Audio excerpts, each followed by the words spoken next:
Welcome back. All right, so news of the day video for all you fine people for your Friday, September the 29th. We're only a couple of days away from October.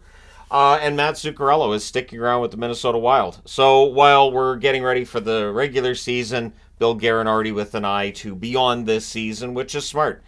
Smart general managing by Bill Guerin. Signed Zuccarello for 2 years. It's an $8.25 million contract in total, so roughly $4.1 million per season. And it includes a no movement clause. Also, Bill Guerin confirms they are in talk both with Hartman as well as Foligno in terms of signing extensions for those players. And so that'll be some nice, tidy signings being done by Guerin early on, right? So before we even get to talking about next year's free agents and who they might possibly be.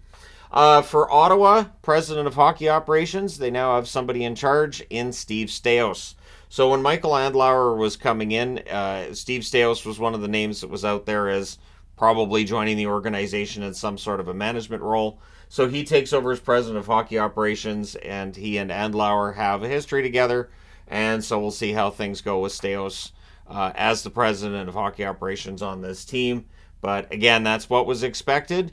And for the Sens, I know Pierre Dorion said, I don't want to get crazy in my predictions about playoffs. I get the feeling that the Senators as an organization, they're going to want playoffs this year or things could change quickly. So I don't think that another slow start for the Sens this year is going to end well for potentially a coach or potentially a general manager. We'll see what happens. So from last night's action, Connor Bedard makes his debut in the preseason. First game for Chicago as well, and they won it. And he had 2 primary assists. He played 21 minutes and 20 seconds of ice time. He was on the line with Donato and Hall, and it worked. And I thought it was some of the best hockey I've seen Ryan Donato play.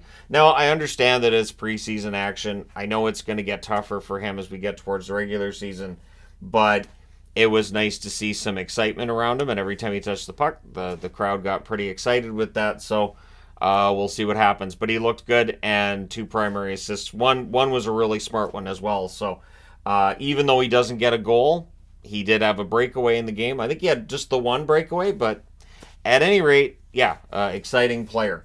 John Klingberg, of course, a free agent signing this past summer by the Toronto Maple Leafs. He's day-to-day now with an upper body injury. If Klingberg misses any time, and there's no word on whether or not he might, but if he does miss any time, Toronto's blue line can cover for a little while until he's back. But Klingberg, of course, being seen as a guy who might be able to run that first unit power play. If Klingberg's not available, then I guess that just goes back to Morgan Riley. Cole Perfetti's listed as day-to-day after his hit from Pospisil. Of course, Department of Player Safety, we haven't heard a peep from them about anything related to preseason hits, even of the later dirty variety. So Perfetti's just listed as day-to-day. We'll see what happens there and how long he is out. If you're a Jets fan, of course, you really want Perfetti to be healthy this year. If the Jets can stay healthy, they get Ehlers back. If they have Perfetti in the lineup, honestly, the Jets could be a dark horse to be one of the better teams in the Central Division. So looking at the preseason and keeping in mind that it's preseason doesn't necessarily mean anything, but it can be kind of fun to look at which teams are doing well. So putting teams that are undefeated thus far and teams that are winless thus far on the board. New Jersey and Carolina being undefeated, not necessarily a surprise that they're undefeated to this point. Of course, Carolina's playing twice today, so that's going to get tested because it's a split squad. Chicago, as mentioned, they won last night over St. Louis.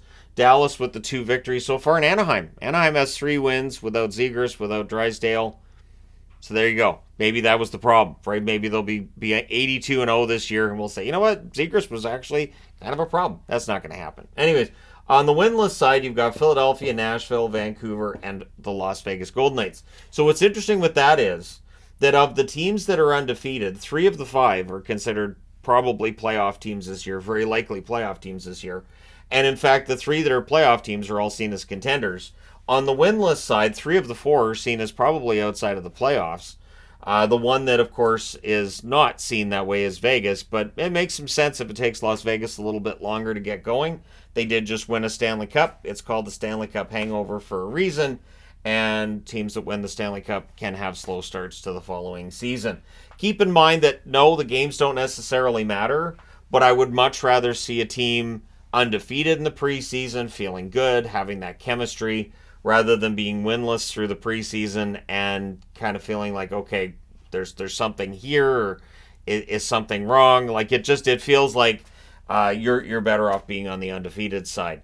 A lot of teams sitting at 500, but again, it's preseason, so we'll see what happens tonight and how many teams end up actually winless or undefeated in the preseason when it's all said and done, and then we can see whether or not it makes any difference whatsoever to the start of the regular season. Obviously, it's not going to make a difference to the 82 games of the season, but does it make a difference to how the teams start the season?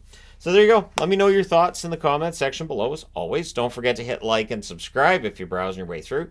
You just happened upon this video. Thank you guys so much for watching, for all your support. I will talk to you again soon.